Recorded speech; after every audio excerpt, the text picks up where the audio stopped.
Hi guys, পিসি programming শেখার নবম পর্বে আপনাদের সবাইকে স্বাগতম। তো আজকে আমি ফাংশন সম্পর্কে আলোচনা করব। তো চলুন আমরা উদাহরণ দিয়ে বিষয়টি বুঝি।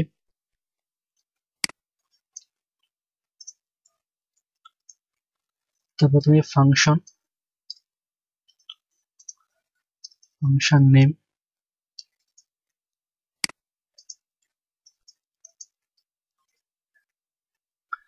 তো আমি এখানে ফাংশনটির নাম দিলাম ইউর নেম। তো এর ভিতরে ইনফরমেশন গুলো দিয়ে দিতে হবে। This is name. তো আমরা যে ফাংশনটি কল করি, তো ফাংশনটি কল করতে হবে এভাবে, your name double first bracket. তো আমরা যদি এখন ব্রাউজারটি রিলোড করি,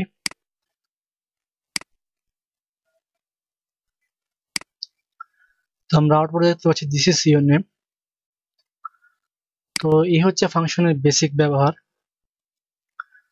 তো আমি আরেকটি ব্যবহার দেখাচ্ছি ফাংশনের।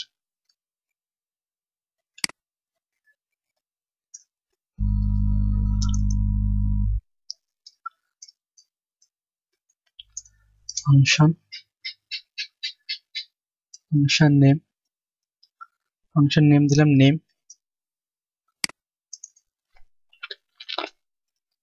তো এই ফাংশনটি আমি আর আর্গুমেন্ট সহ কিভাবে ব্যবহার করতে হবে ফাংশনকে তা দেখাবো। তো ফাংশনের ভিতরে argument value open this is value দিয়ে দেওয়া যায়। তো ভেরিয়েবল গুলো এভাবে ডিক্লেয়ার করতে হয়, যে আমি ডিক্লেয়ার করে দিলাম নেম কমা এস, এই দুইটি ভেরিয়েবল ডিক্লেয়ার করে দিলাম। তো আমরা যদি এখন ইকো করি, echo my name is name and my age is age। তো এখন যদি আমরা ফাংশনটি কল করি নেম, তো এখানে দুটি আর্গুমেন্টের ভ্যালু দেখতে পাচ্ছি। তো দুইটি ভ্যালু দিয়ে দিতে হবে। প্রথমে string value name age integer value 23। তো এখন যদি আমরা ব্রাউজারটি রিলোড করি, তাহলে দেখতে পাচ্ছি যে ব্রাউজারে আউটপুট দেখতে পাচ্ছি the my name is Naim and my age 23, এভাবে আউটপুট দেখাচ্ছে। তো এখানে আমি ইনফরমেশনটি দিয়েছিলাম আর্গুমেন্ট ভ্যালুর ইনফরমেশন, তা এখানে ফাংশন দিয়ে পাস হয়ে ইকো আকারে তা প্রকাশ হচ্ছে। তো আমি যদি আরো ফাংশন কল করি এভাবে নেম, সাপোজ করিম,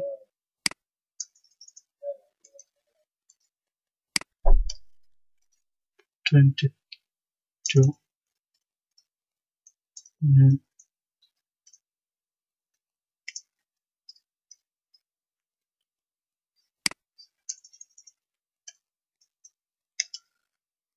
টোয়েন্টি-ওয়ান, এখানে ব্রেক দিতে হবে, ব্রেক। তো এখন যদি আমি ব্রাউজারটি রিলোড করি, তাহলে দেখতে পাচ্ছি যে my name is Naim, my age is 23। তো my name is Karim, my age is 22, এভাবে আউটপুটে প্রদর্শিত হচ্ছে। তো এইভাবে ফাংশনকে বিভিন্নভাবে ব্যবহার করা যায়। তো আমি আরেকটি ব্যবহার দেখাচ্ছি ফাংশনের।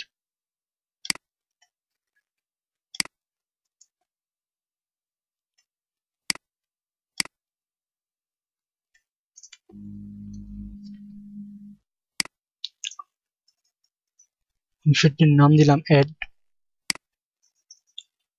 ফার্স্ট আর্গুমেন্ট নাম 1, সেকেন্ড আর্গুমেন্ট ভ্যালু নাম 2,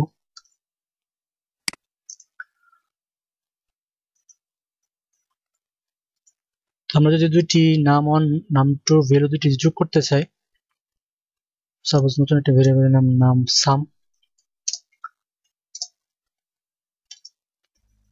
is equal to num1 plus num2। তো এই ফাংশনের ভ্যালু কি রিটার্ন করতে হবে, তো এই ফাংশনটি ভ্যালু রিটার্ন করবে, এর জন্য লিখে দিতে হবে রিটার্ন ভেরিয়েবল নেম সাম। তো এখন যদি আমরা এর আউটপুট দেখতে চাই তাহলে ইকো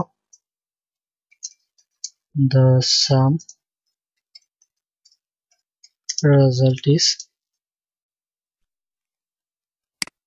তো ফাংশনটি কল করতে হবে এভাবে ডট অ্যাড ফাংশন, এখানে ভ্যালুগুলো দিয়ে দিতে হবে।